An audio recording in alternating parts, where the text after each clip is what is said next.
Most people have a favourite teacher, that person who lit a spark, opened up new possibilities, and still remains an influence. Mine was Miss Teagle, tall, slim, in sensible shoes and tailored suits in safe colours with discreetly patterned blouses. Her accessories were neat, and her only concession to ornament was sparkling brooches, which is why I'm wearing this one today in her honour. She had white hair and a queen hairstyle. I'm talking the monarch, not Freddie Mercury, you understand. She was somewhere in her late 50s or early 60s. Miss Teagle taught English, and at 10 years old I was a poet manqué, writing ditties about birds and dewdrops and daffodils, you know, the kind of thing. Sort of thing you hope will never be discovered. It was dismissed as a phase by most teachers, or even completely ignored, but not by Miss Teagle. She delighted in words, the sound of words, the look of words, the power of words, words that made you laugh, learn, and think. She didn't worry about how bad the spelling or the punctuation or the grammar was, because she wanted you to use your imagination.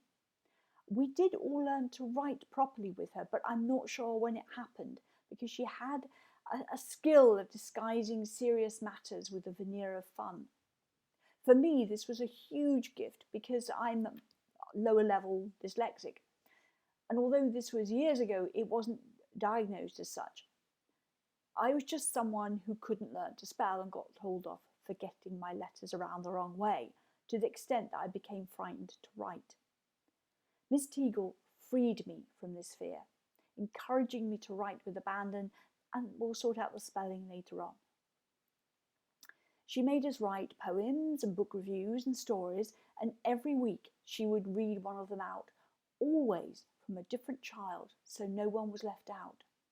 It wasn't until years later that we actually recognised how scrupulously fair she had been, making sure that everyone had their little moment in the limelight. At the time, we just knew that we all wanted to be picked, to have her praised, because as she read the story, she would always point out exactly what was right about it, even if it was one tiny thing, a thing that she could highlight to us all as a positive. She used these positive points to teach us about styles and language, but probably more importantly, to encourage the writers. We weren't a class of prodigies, just normal 10-year-olds who, on the whole, didn't want to be at school and who were getting used to a hierarchy where the clever ones got encouraged, the stupid ones got told off, and the ones in the middle were overlooked. But to Miss Teagle, we were all equal, with something valuable we could all talk or write about. All we needed was someone to listen and to guide us. We came out of her class with an understanding of the power of words, that if we read widely, we could learn anything we wanted, and that we can open up new worlds for ourselves. Of all the things she taught us, the most important was that she gave us the power to think and to dream, to realise that we all have the potential to be creative in some shape or form, and we just needed some support or encouragement.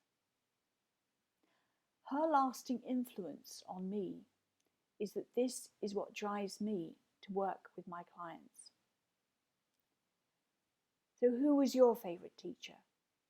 What made them special? And how might you tap into that, emulate that to support your creative practice?